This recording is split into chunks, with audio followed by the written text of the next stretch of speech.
All right, Rob, let's get it started with some NBA talk. We got a big game tonight. This is the first week of the NBA season.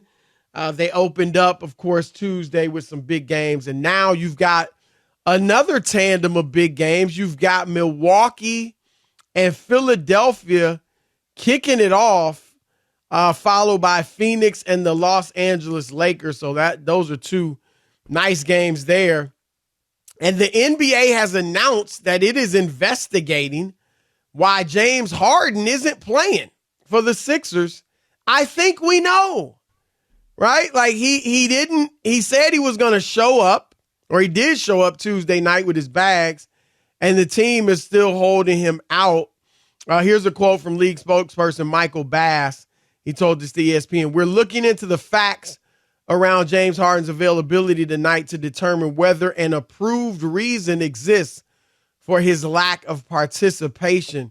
This is interesting, Rob, and we're going to get into the Bucks, but quickly, it seemed, remember I said what they should do with Harden, because clearly I knew he was going to show up. He had been away from the team for he wants to get 10 paid. days. That's why he's going to show up. He had been away for 10 days for personal reasons. But you figured he'd show up because the new collective bargaining agreement, his contract wouldn't go into effect if he's away for 30 days.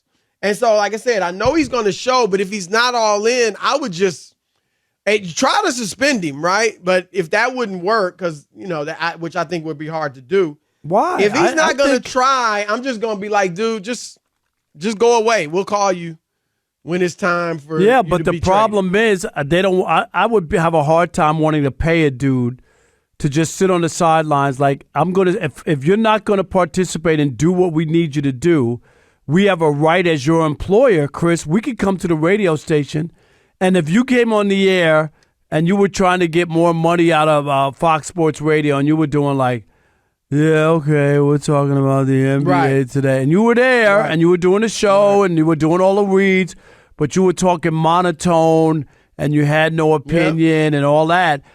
You're not doing your job, and they wouldn't allow you to get away with that. So if he's going to come and be a part of the Sixers and go half speed and not try or whatever, I should have the right as your employer to suspend you for not holding up to your end of the bargain. I'm not giving you $35 million because you're cute. I mean, stop it. Like, this is ridiculous. I agree wholeheartedly with you, but don't you agree that, that's easier said than done? No, I get it. It's a hard spot. His back, I'm trying the best I can, but my back is bothering me.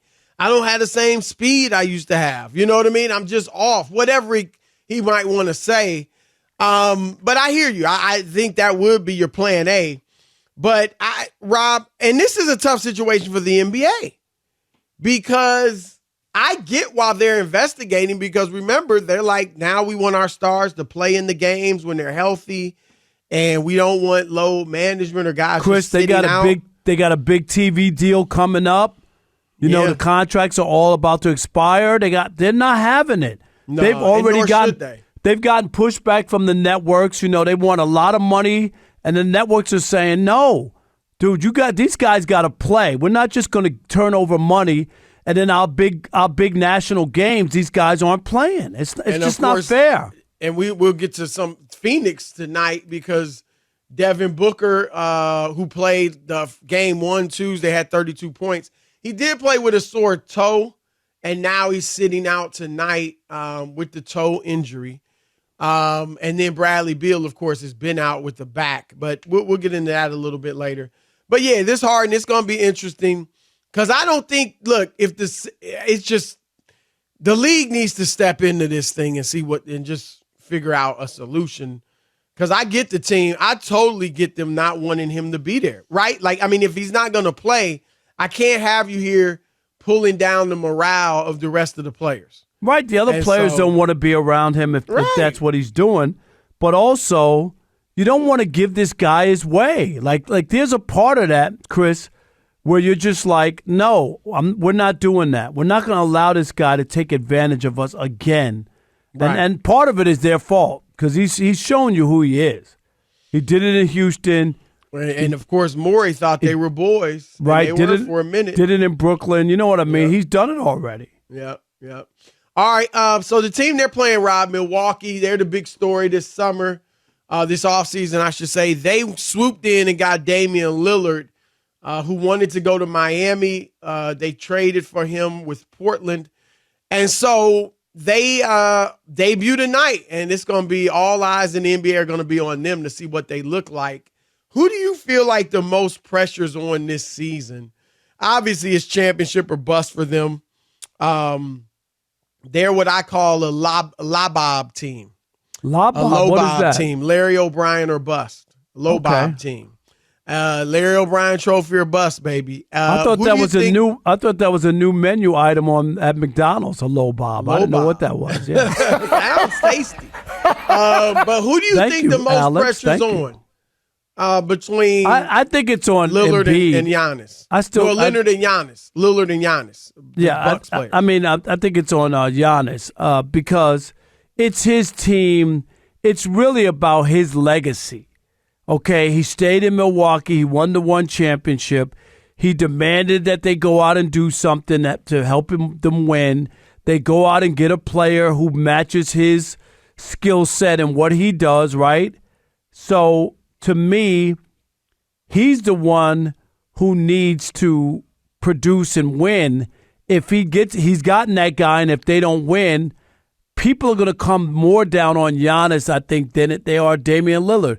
No one expected Damian Lillard to win. I'm not saying that paired with him, but I still think it's about Giannis more than it is about Damian Lillard. And obviously, if he goes there with Giannis and they don't win, they'll be like, well, he never won. And you can't say, the pushback will be, he was in Portland all those years, then you got him a superstar and he still couldn't win. Maybe it's you.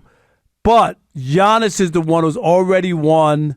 He's the guy there. He's the one who just signed the contract extension. It's Giannis's world, and Damian Lillard is just living in it. That's fair because Giannis is the better player. So obviously, at the end of the day, you get the most credit and you get the most blame if you fall short. So I hear you, and that, like I said, that all is fair. But Giannis also does have his ring. And so he's proven he can win the championship. And remember, Rob, he did it in the small market, and he did it without that second star, which obviously is big. That second superstar, I should say. And so I think he's already got that. He's a made man. Certainly, as good as he is, he's got to win more. But I think he's got that monkey off his back. And remember, he's a lot younger. He's still right in the middle of his prime. He's got a long way to go, a long chance to win more championships. And Damian Lillard, on the other hand, the older player, the one that's nearing the end of his career, the one that did demand the trade. And Rob, remember, Damian, for much of his career, was so against, these guys leaving their teams and partnering with another star or two. And he didn't. That's one reason he wanted to go to Miami, because it wasn't partnering with a bigger star, even though a lot of people would have said that's a super team. He didn't feel that way, I don't believe.